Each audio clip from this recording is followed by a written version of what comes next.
Marathon, yeah, say that to me, yeah, say that to me, oh, marathon, you can say that to me, yeah, say that, you can say that to me, marathon, yeah, say that. Honestly, the last 2 weeks have been pretty uneventful, right? But in this uneventful mindset and in this place of sitting that I've been, because if you've been watching, God has told me to stop working, right? Which has been kind of like a conflicting situation to be a part of because man was made to work, right? And I'm doing so much prayer. Like I want to be stronger in my faith. I want to do the things that God wants me to do. So in this prayer, he's told me basically to sit, right? And only to do these videos, these podcasts. And other than that, there's nothing else he's like requiring me to do. And then even to a more degree, if I feel like doing more, I feel like I have to like consult him like 10 times more than I typically would, which there's absolutely no problem with. I think in this sitting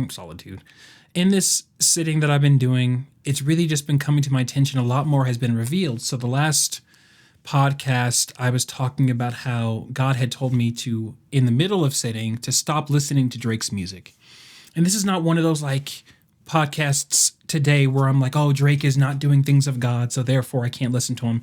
It was just a request that God asked me to do. And in that request, last video I talked about it, and it kind of opened my eyes to a couple different things that I wasn't privy to ahead of time. So in this same essence of sitting, God was kind of opening my eyes because I was praying for my eyes to be open because I had no idea. I hate sitting. I really like to work. Like, obviously, I love to work, right? But in the sitting, I was thinking, like, whenever we're talking about this movement of manifestation, of course, I don't think words, like just every word innately is an evil word. Like, I don't believe manifestation in itself is an evil word. And I think every time you manifest, like, I think you can do visualization, manifestation prayers for God. I think that you can visualize God, walking with God, visualizing and manifesting things that God wants you to come to fruition and to pass. And I think that is a positive thing, right? But in the culture of manifestation that we're in, I think that there's a lot of weird things. Okay, let me just come straight forward with it. I was doing some visualization type of prayer. I was, heavy in prayer during the sitting, and a question came to my mind. And the question was, whose eyes are you manifesting your vision through? And hopefully you can follow me on this one. I'm going to try and build it up and be as articulate as possible on this, so you don't think I'm doing some woo-woo weird stuff. Please like, share, and subscribe. And as always, this episode is brought to you by Nutrishop Parker. It is your one-stop shop for high-quality supplements, protein powders, and wellness products that actually deliver. Whether you're building muscle, burning fat, or just trying to feel better every day, Nutrishop's expert team can help you find what works best for you. If you're local to Colorado, stop by their Parker location for a personalized experience. And if you are tuning in anywhere in the USA, use code Brandon at checkout for free shipping on your order. Fuel your goals the right way, the Nutrishop way. All right, let's go. When it comes to whose eyes are you manifesting your vision, your dream through, comes from the fact that, like, whenever you're dreaming, like, you can create new things. Like, you can be flying, you could have some imaginative dreams. When you're visualizing things, like, the whole act of visualizing is a certain act of, like, seeing things that don't exist, right? You're trying to build the life for yourself that you currently don't have. But I think that sometimes we fall victim to visualizing manifestation, whatever you want to call it, in someone else's eyes. Meaning that if I'm in high school and let's say I do musical theater and I'm visualizing myself on Broadway, and I can look out into the crowd and I can see the audience members. I look down, I see the stage, I look to the right and left, I see the red curtains closing and opening. Like, that's something, like, basically, essentially, that I haven't experienced yet. I have not been, right, like, as a high schooler, I haven't been on Broadway. I haven't been on that type of stage. I haven't been in a theater of that magnitude. So I'm manifesting and visualizing this situation through what I believe are my eyes, but is it always through my eyes? It's just a question. And everything on this channel is always a question. I'm not saying that I figured something out and I'm trying to like impose a new way of thinking, but it is something to think about. If I'm a rapper and I'm visualizing myself being highly successful with money and cars and women and 47th floor condo, high rise house that I live in, like, whose eyes am I manifesting this through? Like, isn't that Drake's life? Aren't I trying to look at life through Drake's lens? When I'm in musical theater, aren't I visualizing my life through someone else's lens? Like, I'm not saying that that's not something that you can do in terms of like maybe one day that exact thing is in your future. Like Jim Carrey comes as an example. Like, he wanted a check for $30 million. So he would always drive up to the cliffs and sit up there and visualize himself cashing like a $30 million check. Of course, he got to do that. But I think in terms of other manifestation type of situations, I think that maybe there is something to think about in terms of manifesting through someone else's eyes. And is there any danger in that? When I think about my future and I think about the life I want to live, is it genuinely my future I'm visualizing, or am I copying, cutting, pasting someone else's future over top of my visuals, and now I'm looking at the world through someone else's life, someone else's worldview? I think a negative that can come from that is some envy, right? I can come up with some jealousy, like, he's living the life that I want. She's living the life that I deserve, that I have been working my ass off for. Why do they get to live, blah, blah, blah?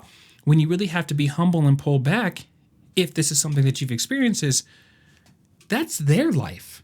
I don't care what you think they deserve and what you think they've achieved, like whatever talent level they have, whatever money they have, whatever abilities they've been blessed with, no matter what you think, if they've cultivated, if they cheated their way to the top, if they don't deserve it, whoop-de-whoop-de-whoop, that's their life and it's what they have. So I think if you're visualizing yourself as a highly successful individual and you're looking at it and you're like, okay, I really want blah, blah, blah, I think that is a thought that can really bleed into your psyche, especially when you're being as visual as YouTube tells you to be, the taste, touch, you have to want it as bad as you can breathe and all these things. Like, that's going to cause you to really step into the shoes of that highly successful individual. And I think that, I don't know innately if that's bad or not, but I know that it can definitely, there's a slope, there's like a tightrope that you're walking, that you really could fall into a situation of being envious of what someone else has just because you don't have it, right? And I think that in the realm of acting, which I feel decently qualified to talk about, I pursue it, I enjoy it, I like it. But I know a lot of actors, right? I know a lot of actors, and I think a lot of actors in general do fall victim to the walking in other people's shoes type of situation, because in the same way athletes would fall into the victim of how there's only like, 100 something spots every single year in the NBA, maybe 400. I don't think there's 400 spots. I think it's like 100 something spots. And soccer teams and things like that. Like, everybody wants to be LeBron. Everybody wants to be on the roster. But what if that's not in your life? What if that's not in your destiny? Of course, you don't know that till you go after it. But in terms of like, what does it mean to visualize yourself as an expert in your field, right? There's not a lot of Robert Downey Jr.'s. There's not a lot of people who are making $60 million a movie. He might be the absolute only one. So as you're visualizing yourself in the Marvel movie, in LeBron's shoes, on the Lakers, whatever it is, I think that whenever you're chasing something bigger than yourself currently, you have to treat yourself to a step back and say, okay, God, is this something you have for me? Or do you have something else? If I got this, would this be the best thing for me? Of course, you're not going to know that right off, as far as I'm concerned, until you get it. But I think there's a lot of prep work that you can do before you get something that lets you know if you're going to be enjoying it in the way that you think you're going to be enjoying it. If you have highly lustful thoughts, and you want to be a rapper, but you also want to live for God, which there's a whole contradiction in there anyway, but we'll get to that at a different time. But let's say that's what you want. You said, I want to be a Christian rapper. But you have high lustful thoughts. Like, of course, you're not acting on them. You're holding your thoughts captive, but you know you constantly are thinking about lustful thoughts. Is the best thing for you to get into a career path where you are undoubtedly highlighted? And there's a thing about talent that does attract the opposite sex, whether you're, mostly from the male to female point of view. Like if you're a talented male, you will attract some type of female attention. So if you struggle with lust, is that the best career path for you? That's something to consider. And I think as you're going about your life, as you're figuring out what you're here for, as you are developing a focus for whatever it is that God has told you to focus on and what you believe you're here to focus on, I think that there's so many things to keep in mind and it can become overwhelming. So instead of trying to manifest a life that seems highly unattainable or manifesting something really hard, I think we should even more so, especially in 2025, where entrepreneurship is such the hottest thing. Like everybody needs to work for themselves. Everybody's a businessman.